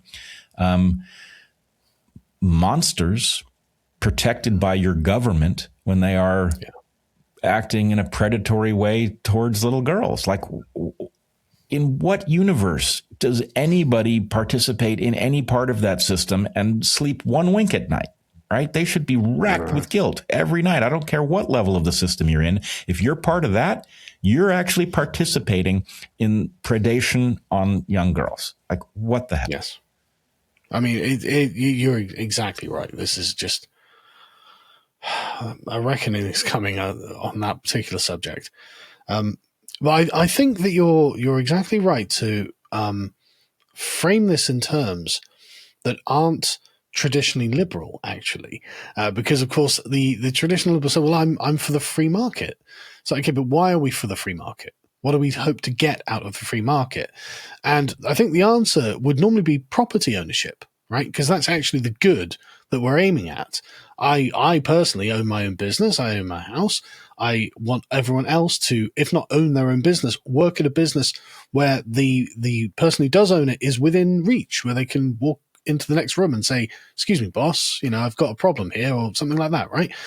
I think that that's a much more healthy way for people to actually live, if not themselves, because not everyone wants to be a business owner, but being a big cog in a small machine is way better than being a small cog in a big machine. And so property ownership is, I think, the thing that we're actually aiming at for the good of life. People should own their own property. And so That's great. And the question is, well, how do we get there? Now, historically, free markets are a really good way of making that happen. And they were very, very productive, very, very successful. But I think we've arrived now at a point where, like you were saying, the sort of there is a potential for excessive rent seeking within the free market, and also other ways of deforming the free market. For example, I hate to keep bringing back to immigration, but this is what genuinely the number one issue in Britain at the moment is just the sheer amount of immigration. And it's not that the immigrants are bad people. They're not, for the most part, they're absolutely not. It's just the nature of what is being done is very, very alien and mechanical, because it's the big businesses that want mass immigration the most, because, of course, that's labor for them. That's cheap labor that depresses the wage that they have to pay those unskilled workers because of the vastly increased supply. And this has a series of knock-on effects. Well, of course, it raises the price of housing because these immigrants have to live somewhere. And so now what you've done, by using the free market, you've pushed property ownership out of the bounds of young people today. This is one of the reasons why the Fuentes crowd are so angry. That if they had their own businesses, their own houses to manage, their own little fiefdoms to manage in the world as normal, like I did, like my dad did, they would have no energy for political radicalism. But they don't have those things. And so, yeah, they spend a lot of time on the internet thinking, why don't I have these things? And so what the free market, the ideological sort of term the free market has done, has concealed the decreasing amount of property ownership in what the good that it was designed to set up to accomplish. It's actually concealed the fact that it's inhibiting it at this point. I love this point that on the one hand, you're welcoming these people in to make cheap labor, and it is the externality is in the housing market. And of course, people are suffering from it egregiously. I would also point out, though, I think we dance around this immigration point because it's been booby-trapped. My feeling is this. I'm not pro-immigration. I'm not anti-immigration. What I want is for people who are not corrupt, who are well-informed about the issue, to figure out what the best level of immigration is and to set up a process that works. I don't want to see any illegals. I want to see people who come in legally.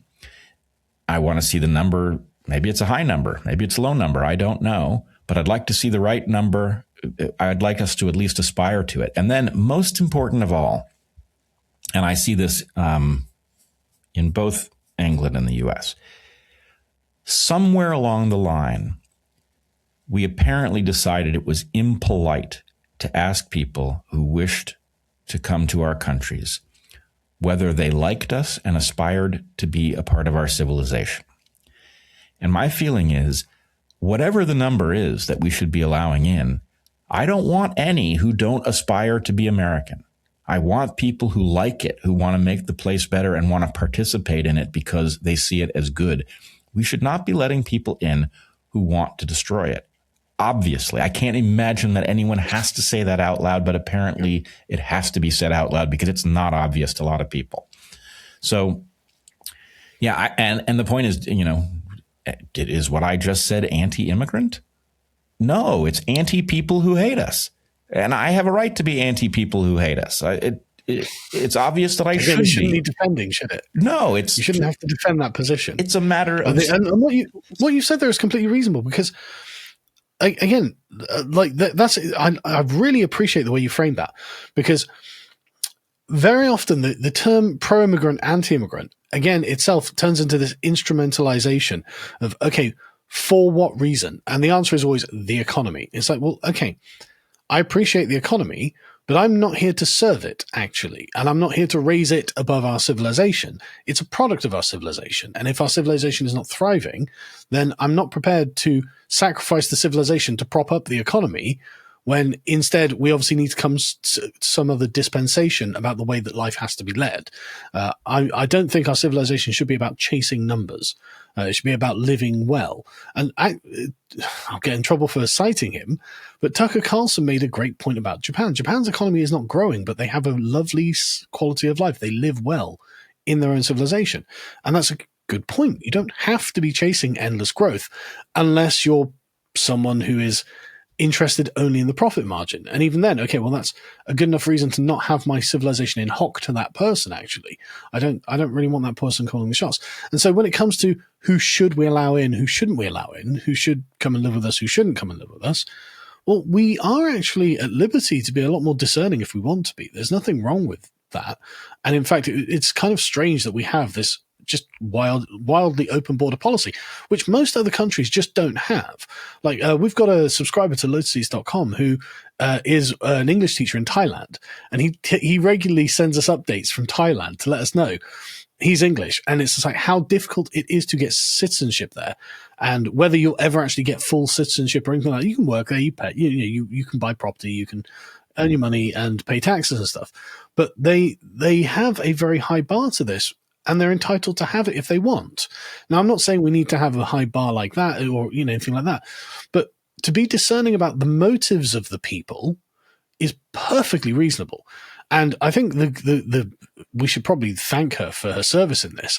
But Ilhan Omar is throwing into sharp contrast a person and community whose motives are actually extractive, who are not, in fact, interested in becoming Americans, the well-being of America, living in America permanently. It seems actually, with the scale of the remittances back to Somalia or anything to judge by, like this is clearly an exploitative relationship that's happened because of America's open border policy, and there's no reason that should be tolerated.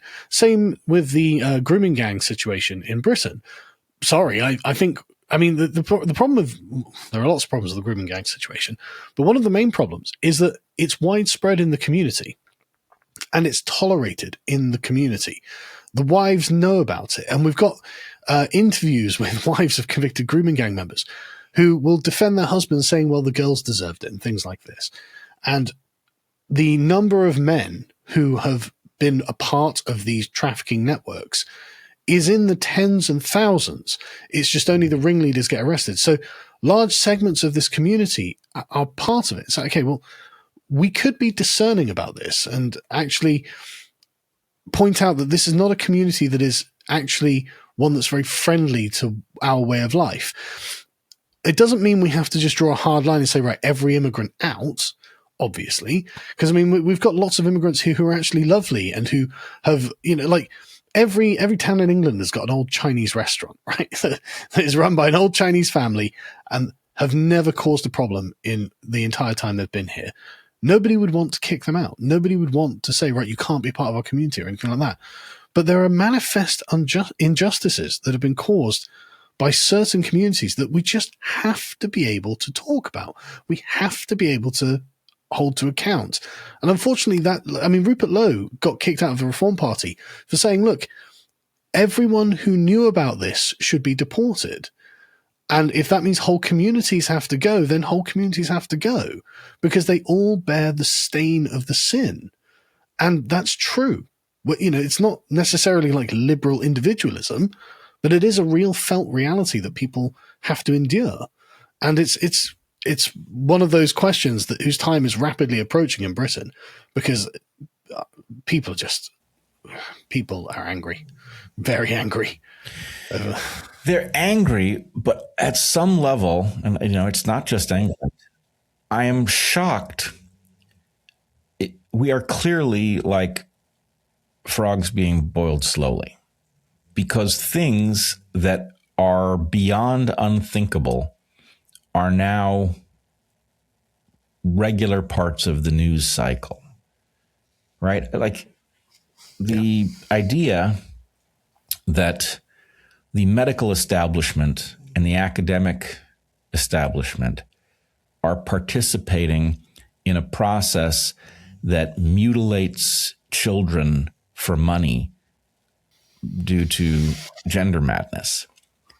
Yeah. It really is it's hard to avoid Mengele-like parallels when it's unforgivable. Yeah, it's unforgivable. It's beyond unforgivable. It is exactly the sort of thing that you think is so far beyond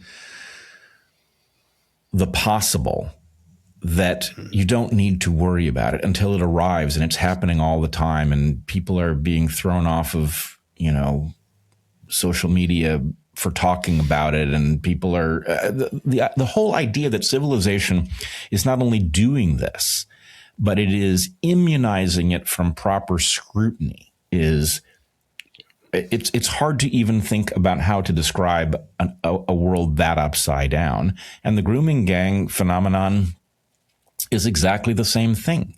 Like, how is it that such a pattern is allowed to happen, let alone that it should be controversial as to whether or not you have a right to even notice the basic pattern, where it's coming from?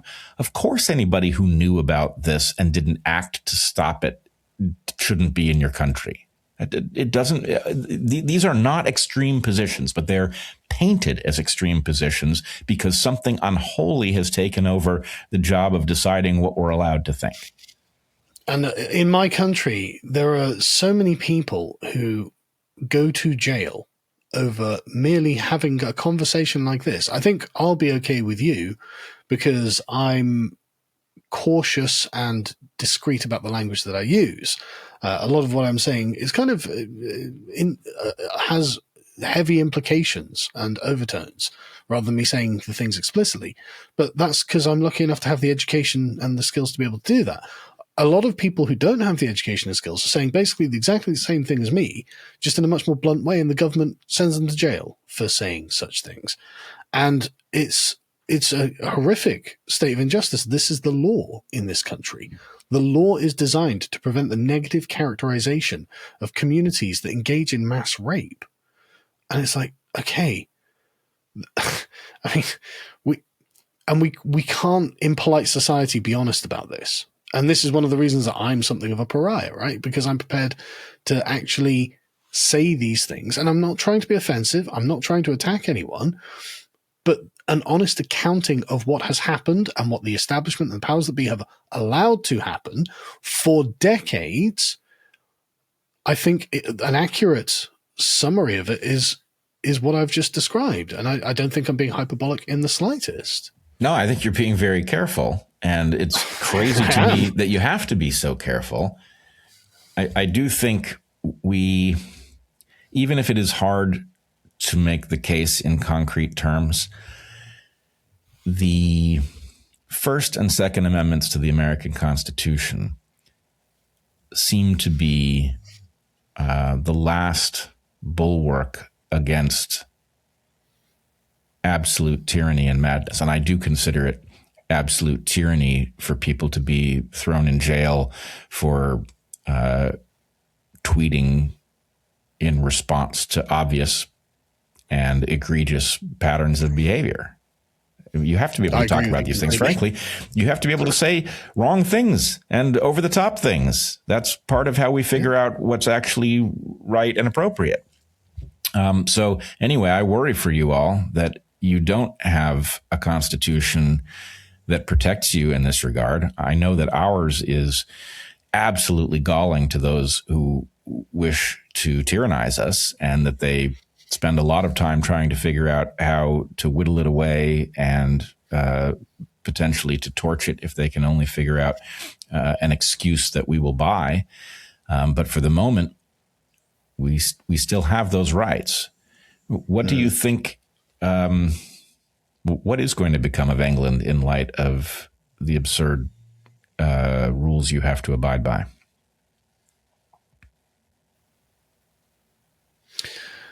So I think there's something of an ethnic consciousness that is arising in the English. I don't think they're formally aware that that's what they're doing, but the current political environment is splitting into two camps. where you have England split into two main blocks. The bloc that is doing quite well for themselves vote for the Liberal Democrats, and they're going to be the opposition party, it looks like, after the next Parliament. And the bloc that is not doing very well will be voting for Nigel Farage. Now, none of this is couched in these ethnic terms, but when you look at a map of England and you see the future seat projections, it's hard not to see it that way, because the inner cities that have been diversified through mass immigration, they all vote for the Green Party or the Labour Party. It'll be mostly the Green Party next time, because the Labour Party is heading for a historic wipeout. And so outside of these sort of islands of green, it's just yellow or blue, whether it's Liberal Democrat or Reform. And so the whole thing, it takes on a rather ethnic character. And it feels like it is the English saying, we've had enough of the politics of the 20th century. The old parties can die, and we want some real change here. Or if you're in the yellow, the much smaller area in the southwest that's quite wealthy and not very diversified, you don't want any change because your life is going great. But unfortunately for you, 2/3 of the country are not happy with how things are going, and they've had it up to here, and so we're gonna probably get Nigel Farage if everything carries on, and it's possible that Nigel Farage does something useful. If nothing else, breaking the old consensus in politics is as good a thing as any, because of course, for anyone who isn't aware, the 20th century was dominated by the Conservative Party and the Labour Party. This was essentially the only parties that would ever form governments, and breaking that, and it's very much like Republicans and Democrats in the United States, for anyone who doesn't know, but breaking the stranglehold they had on the political system is as much a useful thing as anything that Nigel Farage will do. Now, Nigel Farage, he's not very radical. He's centre right. He's not an insane lunatic or anything. They're trying to paint him as Hitler. He's not Hitler. He's just, honestly, he's not entirely dissimilar to Piers Morgan in a lot of his political positions, to be honest. He's really not. But he is a patriot, and he does want Britain to do well and be independent of the European Union, which is why he led the Brexit campaign. And he probably will try and restore Britain to a point in time in the past where he felt that things were working as they ought to be working. And that'll be a noble goal. And if he can roll back a bunch of these laws, because a lot of the laws that are used to tyrannize us aren't that old. Constitutional innovations into Britain's sort of living constitution that came within my lifetime, from about 1997 onwards to about the sort of 2010s. They're really not that old, and they could just be repealed like that, because the advantage of having a written constitution like you have is you have solid protections against your government. However, it also means you're kind of locked into place in a series of issues that you can't actually maneuver quickly on, and it would take what is essentially an insurmountable percentage of the population to vote in a particular direction to get an amendment and to get change. Well, we are in a different position where we don't have the same constitutional protections, but actually the Parliament is literally sovereign, and is able to change the laws in any way it sees fit. Now, most of the time, you don't have a radical party come in and make radical changes, because we had a much more genteel political environment. The other fellow, he might have lost, but he's not your enemy. He still has a legitimate claim, and so you don't want to just trample all over him, because one day you're probably going to lose yourself, and he'll just trample all over you. Well, this is what the Labour Party, which is our Democrats, did in the 90s. They decided the other fellow doesn't have a legitimate claim.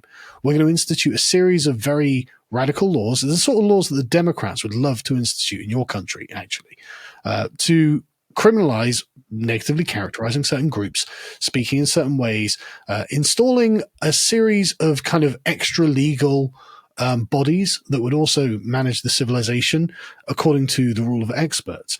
And the fact that these were put in by Parliament means they can just be removed by Parliament.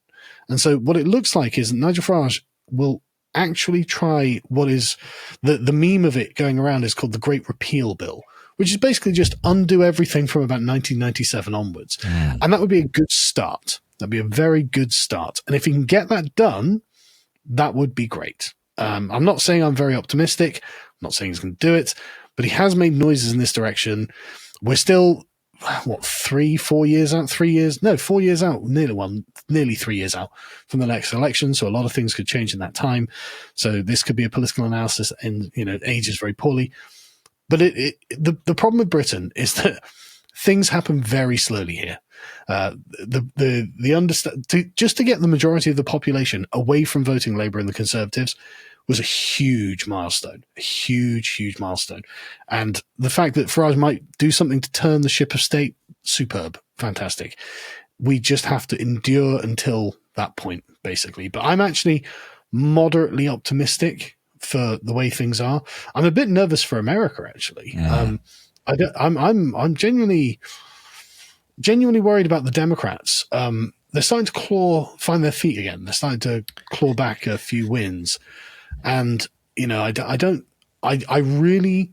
like the Republican Party, but I like Republicans a lot. And especially the kind of like those sort of original constitutional types who really adhere to the true founding values of America. That's what I think a real American should actually think and the way they should behave. And I think that there's a kind of timeless truth in it.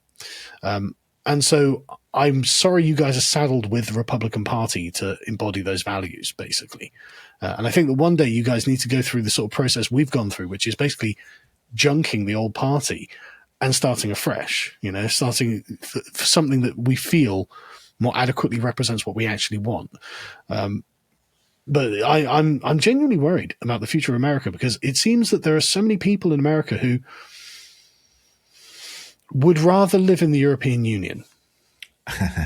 And I don't know whether you've noticed, but the European Union is not a healthy organization. It's a very dysfunctional political organization because it's very artificial. And, it makes a series of promises and then tyrannizes you with these promises in the most hypocritical of ways. Whenever you see Ursula von der Leyen complaining about democracy in like Hungary or in America or wherever, she was never elected to anything. That's an unelected position she is lecturing you from. It's honestly, it's vile, absolutely vile to see it. But they have the opinion that they are morally superior to the Americans. And I just don't agree. I just don't agree with that at all. And they live in this kind of, sorry, I know I'm going on, but this is just really annoys me how they talk about free speech. I mean, it's just, the European Union does not have free speech. Britain does not have free speech. There's just no concept of it at all. And they don't have a tradition of it. They don't respect it as a value. And so when J.D. Vance came over and lectured them on it, no wonder one or two of them cried, because they realized we're going to have to accept a different value system that's much closer to the sort of old English value system. It's something that's quite alien to these people.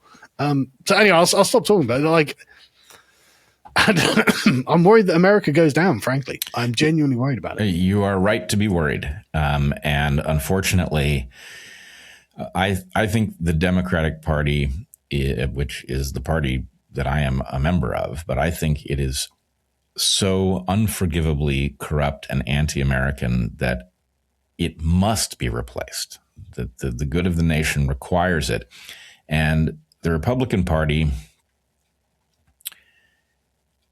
is despicable in its own right. It's just absolutely awful. Donald Trump managed to bring the Democratic Party to its knees and to decapitate the Republican Party. So in some sense, it had the promise of the replacement of these two ancient corrupt parties.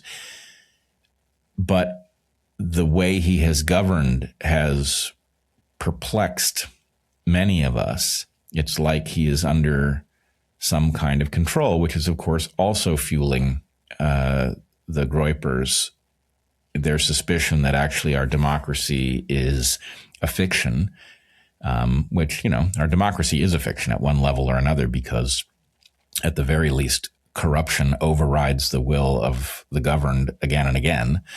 But there are legitimate questions about why it is that governance fails to do the bidding of the people. For one thing, it is painfully obvious to me that a party that simply committed itself to doing what was in the interest of the public as well as it could figure out what that was would be unstoppable. it would be unbelievably popular. And the fact that neither party embraces this approach is because they have a higher calling. They are servicing their actual constituents, which has nothing to do with the public. The public is an inconvenience to them. So anyway, yeah, you're not wrong to be worried about us. No, you're totally right on that, and I've got a great example that proves your point. In fact, Rupert Lowe was a member of Parliament for Reform.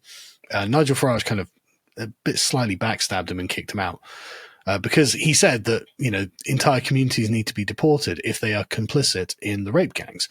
That was too far for Nigel Farage because, like I said, he's not a radical. He's quite soft on many issues actually. But Rupert Lowe started a party. He's a constituent he's the MP for a constituency called Great Yarmouth, which is an old English seaside town. And it, in the Victorian era, because it was on the seaside and, planes didn't exist, it was thriving.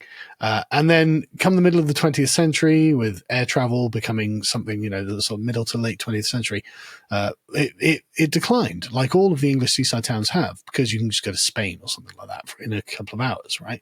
And so it's these seaside towns have kind of not limped along. They're not doing that badly, but there's a decline there. There's an element of decline in them. But these people are good, hardworking, patriotic people, and they look at the way that the country's going and say, no, we're going to vote for the right-wing party because we know who we are, we know what we want. And so Rupert Lowe sits as the independent MP for Great Yarmouth, and he decided, you know what, I'm going to start the Great Yarmouth First Party because and he's genuinely the best MP we've got. He donates his entire salary to a local charity every month, just to help people out in the constituency. And he started the Great Yarmouth First Party. And the first I heard of it was on the day it was released. It started polling at 44% in that constituency, miles above any of the other parties that were on about 13, 14, 19%. And then there's his new Great Yarmouth First Party, it's 44%. Because you're exactly right. People would love to have political representation that actually was working in their interests. And Rupert Lowe has a really solid track record of working in their interests. So they can look at him and say, oh, right, great. He is actually our man. He is, and it's very small scale. It's just one constituency out of 650. It's not very big. It's not very powerful, but it probably will end up returning Great Yarmouth First politicians for the foreseeable future. And so, okay, that's interesting because why can't the constituency next to it have that party first? Why can't where I live, Swindon North?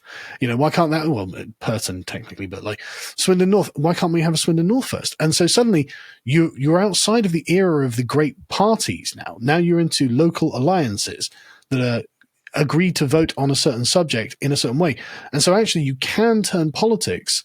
There is a mechanism here to turn politics to something that actually serves us rather than some great national party with various mega interests that come in at the top. And so, like I said, I realize that Britain, things are bad at the moment, right? But I can see the shoots of spring, pushing up through the snow. And I'm kind of optimistic about the future. It's just going to be a long struggle to get there. Well, I hope you're right.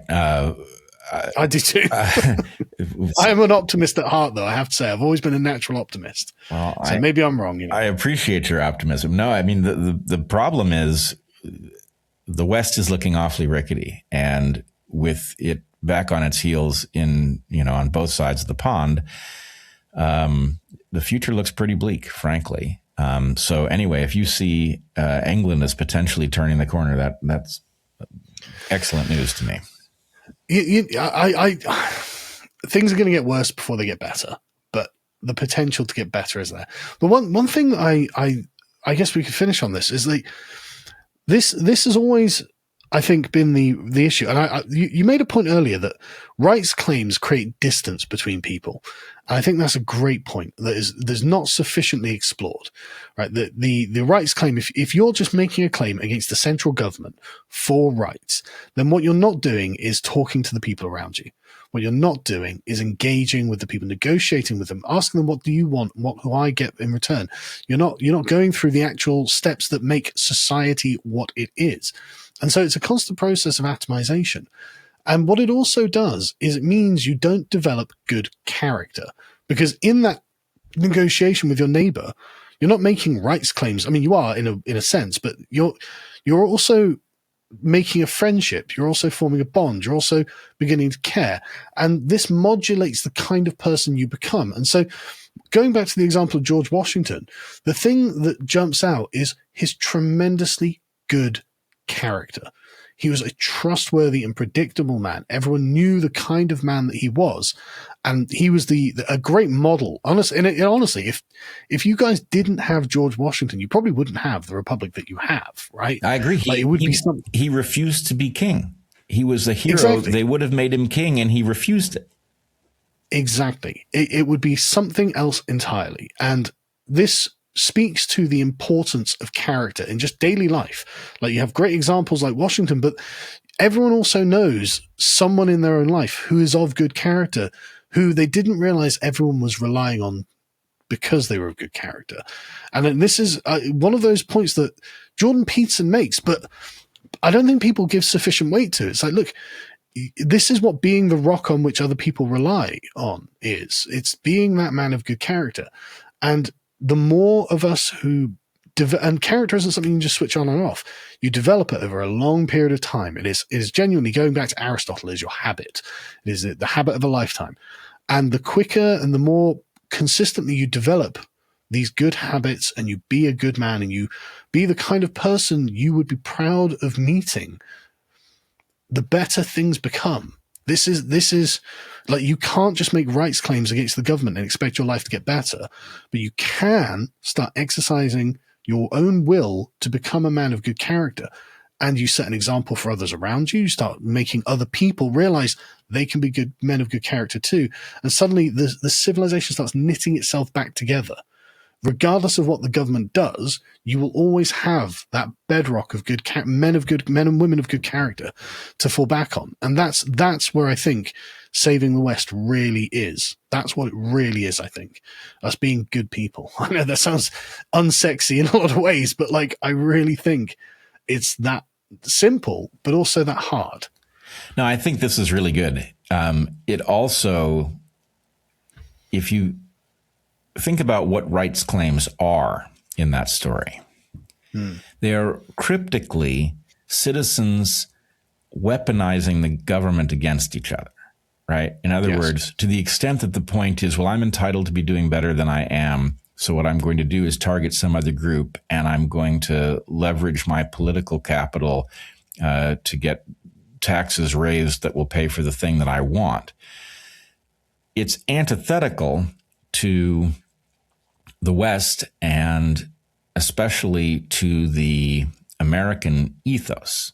Really, the idea of the American founders was to get government as corralled as possible, right? At the point that the government is the thing that you need, there's been a failure, right? Yeah. More or less what you want is some basic agreement on what the rights of a person are, and therefore, by extension, what the rights of a community are. And then the process you're talking about, where, you know, you and your neighbors reach an agreement by whatever mechanism in which you treat each other some way. And as long as you're not, you know, over the bounds of the law, the government shouldn't be involved. But instead, I think our affection for each other has failed. We are strangers to each other, and therefore it is very tempting to use the government to extract something from others in order to better you. And, you know, that's the road to hell. We really have to avoid the pull of that inclination. No, you're totally right. And it all just comes down to giving the other guy his due. What does he deserve, actually? You know, and if he gives you your due, how are you even in an argument now?